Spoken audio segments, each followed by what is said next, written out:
Hell is not a place of punishment, it's a rehabilitation center. You see, the reason that we find ourselves in hell is because of the strong attachments that we have. Attachments are like heavy weights that bring us down to lower states of being. Sometimes these attachments are so strong and heavy that they lower us all the way down to hell. But while you are in hell, the fire burns away these attachments. Then, when you are free, you rise back up to higher states of being. People mistakenly believe that there is only one way to God, but in fact there are many roads, many rivers that all lead to the same one ocean. Even the path of evil is a way back to God.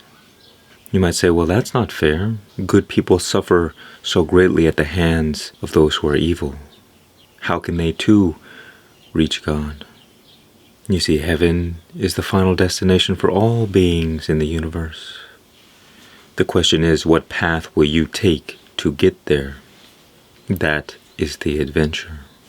Some people take the evil path. Some people take the path of meditation. Others take the way of selfless service or devotion to God.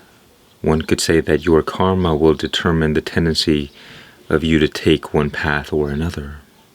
You see, I was born a dark soul. My tendency was naturally towards chaos and destruction and darkness. And this led me to the path that leads to hell. And that is how I became me. Extreme Buddha. In fact, this is quite a common way that people become spiritually awakened. We experience so much suffering that we have no choice but to seek freedom and relief. When you are suffering in hell, you have only two options. You either remain stuck in the illusion of your mind, or you can become free. You stay stuck by holding on tighter to your beliefs and your attitudes and your ideas and your thoughts. You become free through letting go of all these things, through surrender. Remember, it is only your attachments that are keeping you in hell. When your attachments are let go of, you no longer need to be there. In fact, even if you tried, you wouldn't be able to stay in hell. Practically, what this looks like is that when our current life situation seems like a nightmare, we have a few options. We either double down on the beliefs and the attitudes that brought us to this place, or we give them up. If you have yet to accept the responsibility for the way your life currently is, then you will probably hold on to these beliefs. You may hold somebody else accountable for ruining your life and play the victim, and that is how you stay in hell. But the moment you realize that life is your creation, that means by changing yourself, you change your life. Allow the suffering to burn away all the things that no longer serve you. Like Jordan Peterson has said, the forest needs to burn off all of the dead wood, and the ashes that will remain will nourish the soil for new birth. In the same way, the parts of you that you allow to burn off, that you let go of, will be the fuel that helps you grow into a new and improved version of yourself. Now, I wish to make the point that taking responsibility for the way your life currently is does not mean blaming yourself for everything. It simply means that at the end of the day, you are in charge of your life, nobody else. Even if something was not necessarily your fault, you are still the one who has to deal with it. And it is precisely how you deal with the difficult situations that life throws at you that will determine whether or not you will stay in hell or transcend. Hell as a place of punishment is a negative mindset based on fear. But hell as a rehabilitation center is a positive mindset that is oriented toward growth. The way in which your mind is focused will determine your experience in this life. When hard times come, how will you react? Are you ill-prepared and unable to be productive? Or do you use difficult times to grow and flourish?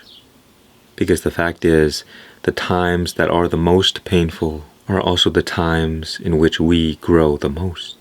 But those who cannot manage their minds will be destroyed in times of adversity. They will be driven to death because of their animalistic ways of being, like a buffalo who is startled by a noise in the bush, runs off of a cliff to its death. When we act from a place of fear, we can only bear the fruit of destruction. Cut fear and negativity off from your life like a cancer that is leading you to death. It will only push you further into hell. But if you can learn to point your mind in the right direction, even the lowest realms of hell will not be able to keep you for long. When you are in times of deep trouble or suffering, do not allow your mind to take control, but focus your attention in the present moment. In the present moment, you remain in a state of no mind, and you become in harmony with the natural flow of life. But to be present requires a great deal of surrender, of acceptance, of allowing. The mind, however, is only concerned with power and control. So you must make a choice. Will you allow the mind to win this war? Only the mind is in a struggle for power and control, but the true self is not. The self is humble, but the mind is filled with pride, and therefore does not want to let go of control, of power. The mind will not only bring you to hell, but it will also keep you there. However, the self is light, like air. It will naturally bring you up to heaven if you allow it, if you can become free from the attachments that are bringing it down. So from the position of the mind, you surrender power and control. You start to give up these strong beliefs, these strong ideas, these stories in our mind, certain attitudes, strong identities. And the more we can shed off all of these attachments, then there is less and less weighing us down. And we will naturally rise to higher and more heavenly states of being. However, there will always be some part of you that resists giving up this power and control. And this can be a good thing. You wouldn't want it to be too easy now, would you? Like any other living being, the mind does not want to die.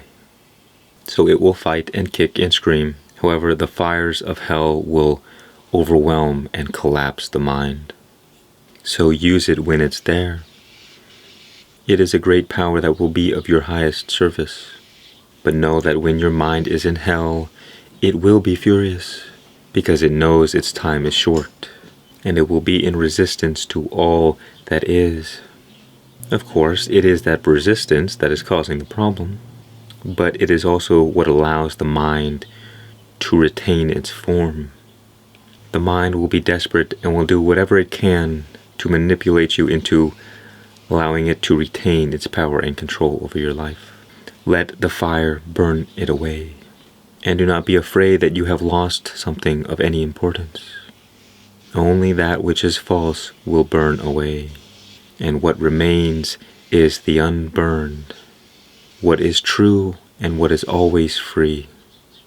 Be baptized in this fire, and be reborn anew.